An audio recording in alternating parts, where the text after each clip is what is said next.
پہلا جو ہے نا پتھر وہ قاضی عبدالرزاق نے لگا مارا، اور وہ جو مارا تو حد شہید مرحوم فورہیڈ پہ لگا اور آپ کے اندر جھک گئی، اور قاضی صاحب نے کہا کہ دائیں طرف جھک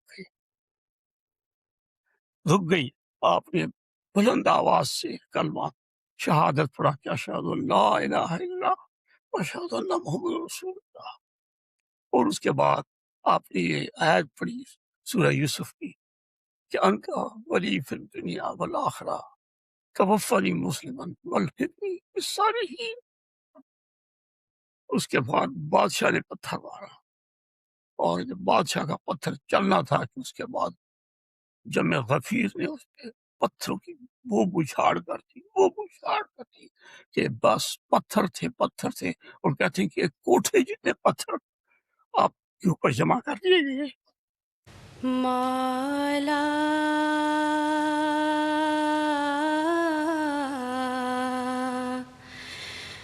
میرے قدیر میرے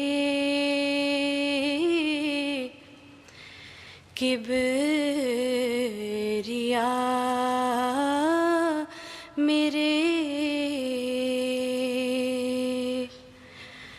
پیارے میرے حبیب میرے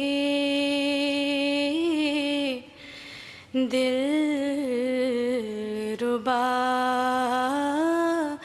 میرے۔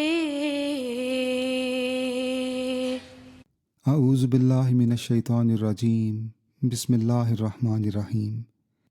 یہاں تک کہ معاملہ یہاں تک پہنچ گیا کہ یوں حضرت مسیح موعود علیہ السلام کو خدا تعالیٰ نے برسوں پہلے بتایا تھا کہ شیطان تز بہانے، اور وہ وقت آ گیا۔ تو ہم قریباً اس دور تک پہنچ گئے ہیں، تو اس کا مجھے معلوم نہیں کہ میں اس بات کو کیسے شروع کروں، چونکہ ایک طرف یقیناً یہ نہایت ہی دلگداز واقعہ ہے، تو دوسری طرف اگر ہم دیکھیں جو اصلی اس کی شان ہے وہ حضرت مسیح موعود علیہ السلام کی صداقت، زبردست نشان جس کو حضرت مسیح موعود علیہ السلام نے خود فرمایا کہ یہ میری صداقت کا ایک زبردست نشان ہے، حضور کے یہ الفاظ ہیں۔ تو اس لحاظ سے پھر یقیناً بڑی ہمت ہوتی ہے، پھر اس کی شروعات کرتے ہیں۔ تو بات اس طرح ہوئی کہ پھر وہ مباحثے کے بعد یہ چنانچہ پھر بادشاہ نے اسے ملنے کی خواہش کی، اور گئے صاحبزادہ صاحب سے کہا کہ دیکھیں وہ ابھی بھی اس کو مسیح یہ مان کرتا ہے، اپنے آپ کو اس کو چھوڑ دیں۔ تو شہید مرض اللہ تعالیٰ نے ہمیشہ کی طرح وہی جواب دیا کہ کیا بات آپ کرتے ہیں، یہ مجھ سے نہ ہوگا، حق میں نے دیکھ لیا ہے، اللہ کا احسان ہے۔ بہرحال پھر جب چنانچہ فیصلہ ہوا کہ ان کو شہادت کے لیے لے جانے کا، تو پھر بادشاہ کے ان کو حضرت مسیح موعود صاحب نے تحریر فرمایا کہ ان کو غرغراب پہنایا گیا، جس کو یہ ایک وزنی 1 من 24 سیر کی زنجیر ہوتی ہے جو ایسے گلے میں ڈال دیتے ہیں، گلے سے نیچے تک، تاکہ بوجھ اس پہ ہو پڑے، تکلیف دینے والی، تکلیف اذیت دینے کا ایک طریقہ ہے۔ اور پاؤں میں بیڑیاں ڈالی تھی، اور اس کے پاس لے گئے بادشاہ کے دربار۔ بادشاہ نے کہا کہ کیوں صاحب کیا پروگرام ہے؟ تو کہا کہ صاحب نے ظاہر ہے وہی جواب دیا۔ تو پھر ان کو یہ تو ایک رسمی بات تھی کیونکہ فیصلہ تو ہو چکا تھا، تو اس سے بشیر احمد خان رفیق صاحب ہمارے نہایت قابل احترام امام مسجد لنڈن تحریر کرتے ہیں کہ ایک روز پہلے ہی شہر میں نقارہ بجا دیا گیا تھا، اور بڑی دھوم دھام سے یہ اعلان کیا جا رہا تھا بار بار کہ بادشاہ وقت کا اتالیق اور رئیس اعظم خوست اور اس ملک کا سب سے بڑا عالم، اس نے چونکہ ارتداد کیا ہے، اس لیے اس کو